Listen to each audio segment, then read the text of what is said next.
Hi there, welcome back. This is Gaurav Kabra. आप सबका बहुत बहुत स्वागत है हमारे यूट्यूब चैनल पे। CFA लेवल 1 नवंबर 2024 के एग्जाम का रिजल्ट एनालिसिस लेकर के आया हूं आज मैं। एंड हमेशा की तरह हर 3 महीने में एग्जाम का जब रिजल्ट आता है तो हम उसके ऊपर एक बढ़िया एनालिसिस आपके लिए पेश करते हैं। And this analysis stays fruitful for all the students who are going to give examinations in the upcoming terms। ऐसे में any student who has given examination in November 2024 उसके लिए वापस एक बार इंट्रोस्पेक्ट करने के लिए तो ये वीडियो काम का है ही, but this is also critical for students who are going to appear in February 25 and also in May 25 examination. So इस तरह के सारे स्ट्रैटेजिक वीडियोस को डेफिनेटली देखना चाहिए एंड इसको देखने के लिए चैनल को सब्सक्राइब करना पड़ेगा। इस चैनल को सब्सक्राइब कर लो so that you get all the updates. शुरुआत करते हैं with our result analysis. And आपको हमेशा से पता है आजकल ये रिजल्ट एनालिसिस मैं सिर्फ रिजल्ट्स तक सीमित नहीं रखता, इसके थ्रू मैं और भी कई सारे अवेयरनेस कैंपेन्स यहाँ पे रन करता रहता हूँ। जैसे कि हाल फिलहाल में CFA इंस्टीट्यूट ने फीस बढ़ाई है तो उसको लेकर के मैंने एक सेपरेट वीडियो तो बनाया ही है, but again I will also talk about that particular point as well, क्योंकि उसको इंटरकनेक्ट करके मैं उसका किस तरह इंपैक्ट रिजल्ट्स तक पे आ सकता है उसको डेफिनेटली टच करना चाहूंगा। आइए शुरुआत करते हैं। सबसे पहले मेरी initial observation about the November 2024 examination तो बहुत अच्छी, मतलब इनिशियली देख करके सब अच्छा अच्छा लग रहा है, चंगा चंगा लग रहा है। Number of students who give the examination is very very high, 26,404। Although it is not surprising, मेरे हिसाब से इतना मैं एक्सपेक्ट कर रहा था। इसमें से जो स्टूडेंट्स क्लियर किए हैं वो 11,293 and the passing percentage is 43%। इसमें से एक भी फिगर मेरे लिए शॉकिंग नहीं है। अगर आप भी 43% सुन करके बहुत ज्यादा क्रेजी हो गए थे, या फिर आपको ऐसा लग रहा था बहुत ही अच्छा स्कोर है, या फिर ऐसा लग रहा था 43 कम भी है, तो उन सारी चीजों में आपको देखना चाहिए था जो मैंने अगस्त 24 के लिए रिजल्ट एनालिसिस वीडियो बनाया था। मैं इसके ऊपर क्या कहा था वो सब बताऊंगा आपको, ठीक है। इसके अलावा 2024 अब खत्म हो गया, तो 2024 के एग्जाम खत्म होने पे मैं यही कंक्लूड कर सकता हूं that it was a great year, it was an awesome year. So ऐसा क्यों कह रहे हो? ऐसा इसलिए कह रहा हूं कि बहुत जमाने बाद एक ऐसा साल बीता, एक ऐसा कैलेंडर ईयर बीता जिसमें इंस्टीट्यूट ने जितने एग्जाम्स कंडक्ट किए उन सभी में मिनिमम जो पासिंग परसेंटेज या मिनिमम पासिंग रेट जो रखी वो काफी अच्छी थी। मतलब अभी जो मिनिमम पासिंग परसेंटेज चला ऑफ लास्ट 4 एग्जामिनेशंस, फेब्रवरी, मई, अगस्त, नवंबर 24 एग्जाम्स, 43% के ऊपर ही था सब बार score, which was a great deal. हालांकि 43% सबसे कम ही अगर देखा जाए तो नवंबर में रहा, बट मेरे हिसाब से वो सरप्राइजिंग एकदम भी नहीं था। एंड इस पे मेरा क्वेश्चन यही है कि क्या हम प्री कोविड वाले सुनहरे एरा में आ गए हैं? प्री कोविड वाला एरा एक अलग ही दौर था, उस समय पासिंग परसेंटेजेस अलग चलते थे। एंड जाहिर सी बात है उसको हम टच करेंगे आज के इस वीडियो में, ताकि आपको पता चले ओके कैसे प्रोग्रेशन आया है CFA लेवल 1 के एग्जाम्स में, और किस तरह नंबर ऑफ कैंडिडेट्स बढ़े घटे, क्या हुआ, किस तरह ओवरऑल आपका जो पासिंग परसेंटेज है वो ऊपर नीचे क्या हुआ, उन सारी चीजों के बारे में हम बात करेंगे। ओके, सबसे पहले कुछ इंपॉर्टेंट नोट है। जो अगस्त 24 वाला मेरा रिजल्ट एनालिसिस वीडियो था उसमें मैंने कुछ प्रेडिक्शंस करी थी, वही प्रेडिक्शंस यहां मेंशन्ड है। मैंने उस समय कहा था कि जो हमारा पासिंग परसेंटेज होगा फॉर नवंबर 2024 एग्जाम वो या तो 42 या 43% होगा। डॉक्यूमेंट्री प्रूफ है, it's there in the video, आप जाकर के चेक कर सकते हैं। आई हैड क्लियरली मेंशन कि 42-43% ऐसा कुछ होना चाहिए, and it should be definitely lesser than 44%, and it is bang on. 43% है, लेसर देन 44% है, एकदम बराबर है। इसके अलावा मैंने ये भी मेंशन किया था कि नंबर ऑफ स्टूडेंट्स जो अपीयर करेंगे for November 24 examination that should be larger than 25,000। मतलब जो उस समय एग्जाम दिए थे स्टूडेंट्स वो 24,000 समथिंग थे, तो मैंने कहा था इससे ज्यादा ही स्टूडेंट्स एग्जाम देंगे। सो क्लियरली 25,000 स्टूडेंट्स से ज्यादा की मैंने एक एस्टिमेट किया था उस समय, एंड इस बार 26,000 स्टूडेंट्स प्लस एग्जाम दिए हैं। So again this goes with the data point जो मैंने मेंशन किया था in the last result analysis, बहुत ही बढ़िया हुआ था वो। ओके, अब इसके बाद में ईयरली रिपोर्ट कार्ड आपके सामने मैंने रखी है। ये मैंने अगस्त 24 वाले रिजल्ट एनालिसिस में कवर नहीं किया था, बट उससे पहले मई 24 वाले रिजल्ट एनालिसिस में मैंने कवर किया था। बट क्योंकि उसमें part of a year he capture हुआ था, तो अब जब पूरा साल कंप्लीट हुआ है I am capturing yearly data here. तो अगर हम ईयरली रिपोर्ट देखें तो 2018 एक सुनहरा टाइम था, ग्रेट टाइम। उस समय 1,57,000 के आसपास स्टूडेंट्स लेवल 1 में अपीयर करते थे, क्लियर करते थे, तकरीबन 70,000 स्टूडेंट्स क्लियर करते थे। पासिंग परसेंटेज चल रहा था 44%। यही परसेंटेज 2019 में थोड़ा ड्रॉप होकर के 41% हुआ, जो कि उस समय के लिए भी कंसर्निंग हो गया था 2019 में, पर number of admissions were almost there. अच्छा था। 2022 आप सभी को पता है covid hit and number of admissions और रिजल्ट्स का कोई मतलब ही नहीं बनता, पासिंग परसेंटेज को भी देख के कोई मतलब नहीं बनता। This was an outlier and इस आउटलायर को कंसिडर नहीं करते हम डेटा में। 21 में अगर आप देखेंगे तो नंबर ऑफ एडमिशंस 127 समथिंग थे, which I think is fairly smaller number. Sir क्यों स्मॉलर है? You are comparing it with 157? No, I am not comparing it just with 157। मैं ये भी बात कर रहा हूं कि 2020 में काफी सारे स्टूडेंट्स एग्जाम दे ही नहीं पाए थे, उनके एग्जाम 2021 में लगे होंगे मोस्ट लाइकली, तो काफी सारे तो पेंडिंग स्टूडेंट्स ही यहाँ पे एग्जाम दे रहे थे, लेकिन नए एनरोलमेंट्स पॉसिबली कोविड हिट होने के बाद में इफेक्ट आना शुरू हो गया एंड 2021 में भी वो देखने को डेफिनेटली मिला होगा। यहां पे इंस्टीट्यूट ने सरप्राइजिंगली एक बहुत डेंजरस काम किया था और वो था सडनली अपने बेंचमार्क्स को चेंज किया था। Now CFA institute is known for its transparency, पर यहां पे तो देखो इनके ऊपर हमेशा के लिए एक मैं कहूंगा धब्बा लग गया है इनके ऊपर में कि भैया आपने बिना ट्रांसपेरेंट रखे मैटर को अपने बेंचमार्क्स चेंज किए थे। जहां 65% पे on an average student clear कर रहे थे 65% के स्कोर के आसपास में, वो बढ़ करके आपने सीधा 70-71% के आसपास का ले गया था स्कोर, जो कि आज घट करके वापस 68% के आसपास में भी आ गया है। तो एक तरह से एकदम से अपना बेंचमार्क एक ही टर्म में आपने इतना जोर से बढ़ा दिया था जिसकी वजह से बहुत सारे स्टूडेंट्स फेल हुए थे। All of that happened in 2021 which I think बहुत खराब हुआ था एंड उसके बाद से आप देखो लगातार एडमिशंस कम हो रहे हैं। अब अगर हम लेवल 1 की बात करें तो 2022 में, 23 में, 24 में आप देखो नंबर ऑफ एडमिशंस कोई बहुत ज्यादा नहीं है। 22 में भी 82,000 है विच इज रफली half of what used to be pre covid, फिर बीच में 92 हुआ which was a good increment, लेकिन अनफॉर्चुनेटली 2024 में ये नंबर वापस 92 के नीचे है। It is lesser than 90,000 which is a point of worry. लेकिन इंस्टीट्यूट मीन रिवर्जन की तरफ ऑब्वियसली वापस जा रहा है। इंस्टीट्यूट ने अपने बेंचमार्क्स में जो भी गलतियां करी उन बेंचमार्क्स में धीरे धीरे करके सारे स्टूडेंट्स को इन जनरल थोड़ी अवेयरनेस हो गई एंड सारे स्टूडेंट्स को समझ में आया कि okay what does it take to clear the examination and they have done it. तो यहां पे आप देख सकते हैं मीन रिवर्जन होना शुरू हुआ। 37% का जहां एक पासिंग परसेंटेज मेंटेन हो रहा था वो बढ़ करके 44% हो गया इन 2024। Now the best part is मुझे ऐसा लगता है कि 2025 में भी 40% प्लस तो आपका पासिंग परसेंटेज रहने वाला है। सो यस, ये कहना सही रहेगा that 2024 is an inflection point जहां से आप वापस प्री कोविड वाले जो पासिंग परसेंटेज हैं शायद उस तरफ जा सकेंगे। अब अगेन मैं शायद कह रहा हूं क्योंकि ट्रांसपेरेंसी नहीं है, इंस्टीट्यूट अपने जो भी रूल्स हैं, जो भी बेंचमार्क्स हैं टू पास द एग्जामिनेशन, उनको क्लियरली कम्युनिकेट नहीं करता है एंड इसमें अगर कुछ भी चेंज आए तो that can also be suitable to be termed as inflection point. तो अभी के लिए 24 looks like an optimistic start to the great days again, but अभी it is early to say 25 में क्या होता है, but as of now 2024 के beyond मुझे लगता है passing percentage improve होगा।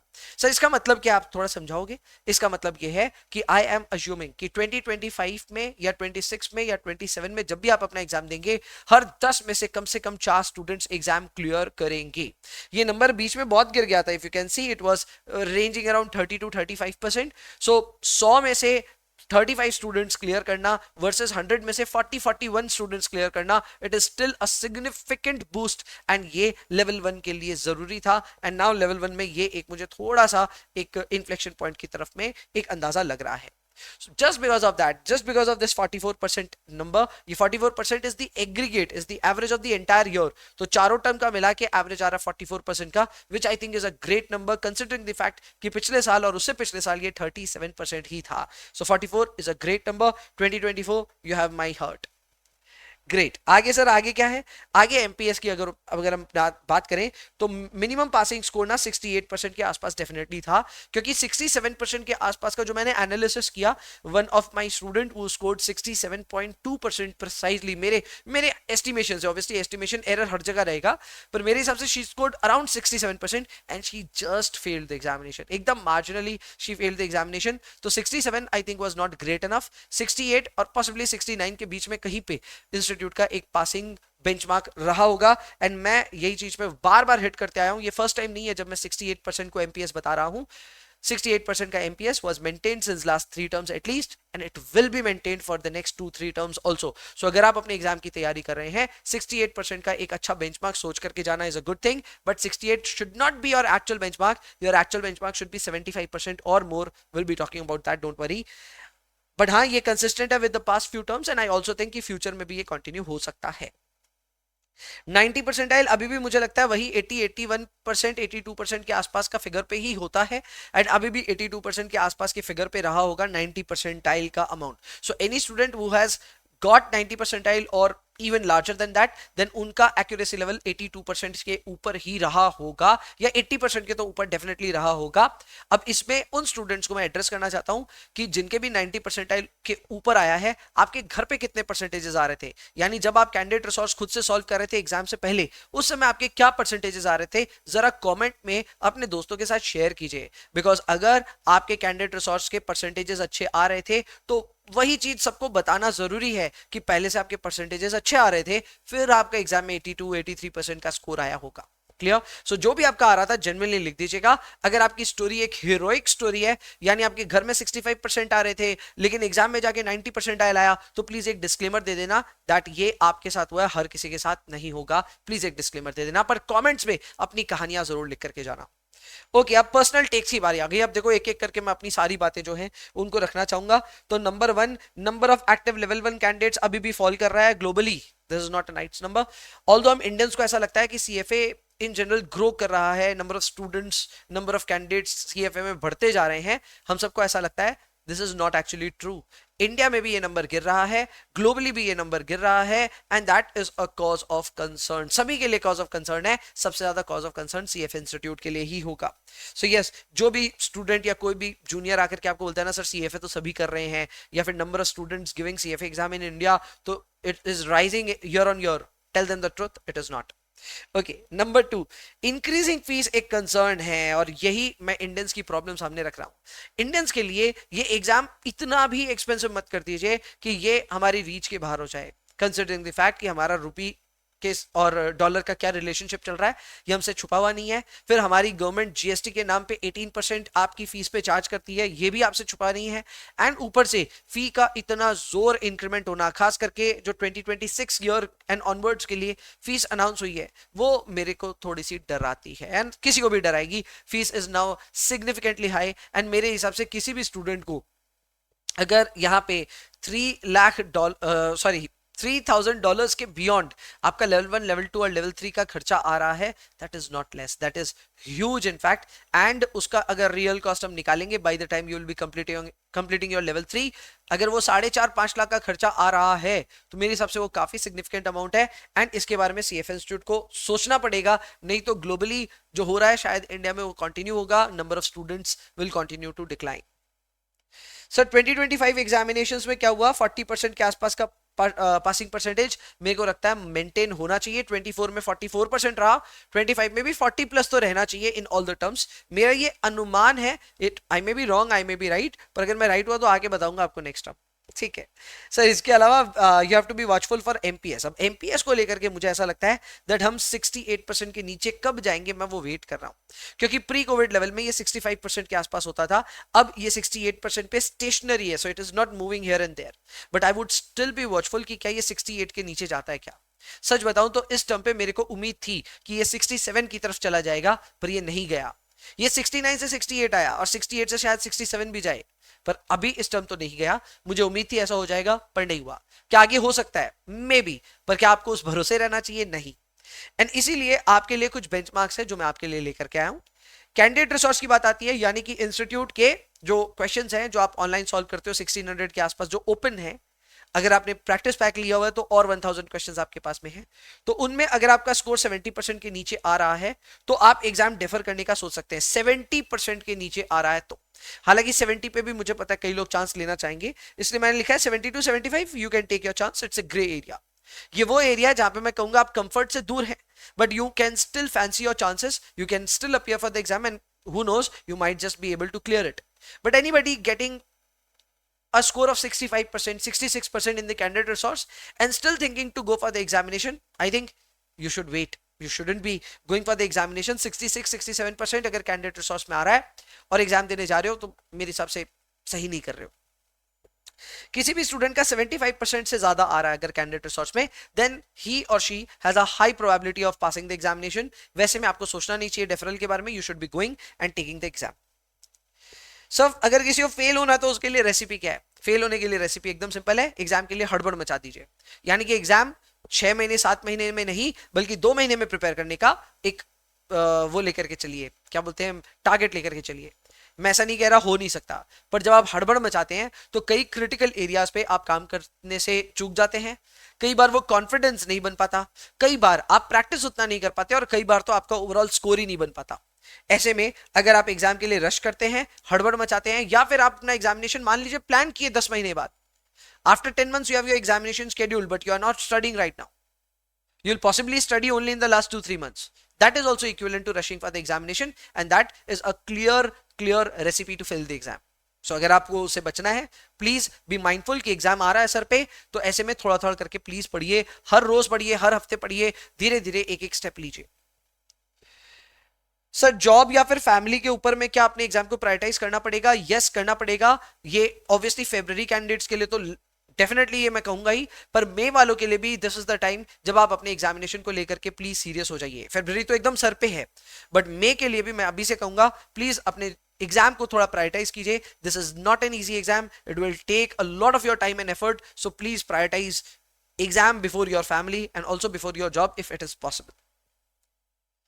स्ट्रैटेजी क्या है सर फेब्रुअरी कैंडिडेट्स के लिए? बहुत सिंपल है, आज से भी हर रोज 100 क्वेश्चंस प्रैक्टिस करने का टारगेट रखिए। You still have about a month और may be a little more, और ऐसे में अगर आप 100 क्वेश्चंस हर दिन प्रैक्टिस करते हैं, you will be effectively practising 2500 plus questions again. इसके लिए आप चाहें तो कैंडिडेट रिसोर्स को रीसेट कर सकते हैं। एडिशनल कई सारे क्यू बैंक्स और मॉक्स है जो फ्रीली अवेलेबल है या फिर पेड अवेलेबल है, आप उनको भी सब्सक्राइब कर सकते हैं। But 100 questions per day is the bare minimum practice that you need to do. इसको करने में आपका लगेगा 2 से 3 घंटा every single day, but this is what you should be doing. Number 2, extensive revision जो है वो सिर्फ आप तभी करें जब आपके एरर्स आप नोटिस कर पा रहे हो। अगर आप सवाल प्रैक्टिस कर रहे हैं और प्रैक्टिस में आपका 80-85% स्कोर आ रहा है, तो आपको बहुत ज्यादा रिवीजन करने का दरकार नहीं है। मैं ये नहीं कह रहा रिवीजन करना ही नहीं पड़ेगा, बट कम करने से चल जाएगा। बट अगर आपके एरर्स आ रहे हैं, you are getting score of 70%, 72%, 73%, तो उस केस में एरर्स को नोटिस कीजिए। रिवीजन एरर कहां आ रहा है उसके बेसिस पर डिसाइड होगा कि आपको कहां कितने रिवीजन की रिक्वेस्ट है या फिर जरूरत है। कैंडिडेट रिसोर्स में जो 1600 प्लस क्वेश्चंस हैं वो आप कीजिए, इंस्टीट्यूट के मॉक कीजिए, फ्री और पेड जो जो आपके पास अवेलेबल है वो कीजिए। इसके अलावा और कहीं पे भी अगर आपको फ्री या फिर पेड मॉक्स मिले तो आप उसको भी एग्जाम दे सकते हैं। सर सीएफए इंस्टीट्यूट के जो मॉक्स हैं उनमें अगर 60 to 65% स्कोर आया तो क्या वो एनफ होगा? The answer is yes. Scoring 60 to 65% in institute mock is a great score actually. इसमें कई स्टूडेंट्स घबरा जाते हैं, बोलते हैं हमारा तो बहुत कम स्कोर आ गया। बिलीव मी, इंस्टीट्यूट के मॉक बहुत ज्यादा डिफिकल्ट है, और जिन्होंने ऑलरेडी दे दिया है वो चैट में लिख देंगे आकर के, कमेंट में लिख देंगे आकर के कि हाँ बॉस वो तो कुछ अलग ही लीक था। सो 60-65% के score in institute mock is not bad. आपको उसको देख करके अननेसेसरली खुद पे डाउट नहीं करना चाहिए। Especially if you were able to score 75% or more in the candidate resource and you still couldn't do really well in the institute mock, it is okay. Don't put unnecessary pressure on yourself. आप इस score के साथ में भी अगर institute के mock में 65 के नीचे भी आ रहा है तो भी you are nicely prepared, you shouldn't be worrying. जो आपको सबसे पहले देखना है वो है कैंडिडेट रिसोर्स, और कैंडिडेट रिसोर्स में आपका अगर 75% प्लस आ रहा है, you need not worry for the exam. So yes, that was it from my side. मेरे बेस्ट विशेस आप सभी के साथ हैं ही, and obviously you will give your best, you will ace the examination. And ऐसे में अगर आपको और इसके अलावा कुछ भी जरूरत हो तो आप डेफिनेटली बेझिझक कमेंट्स में डाल सकते हैं। You can also subscribe to this channel for even better updates and also great strategic videos on the examination. इसके अलावा हमारी प्लेलिस्ट वगैरह वो सब तो आप एक्सप्लोर कर ही सकते हो। सो आई होप ये वीडियो आपके लिए काफी ज्यादा फ्रूटफुल रहा। If it was, please share it with your friends. तब तक के लिए bye bye, take care, enjoy yourselves please, and please पढ़ाई करते रहिए।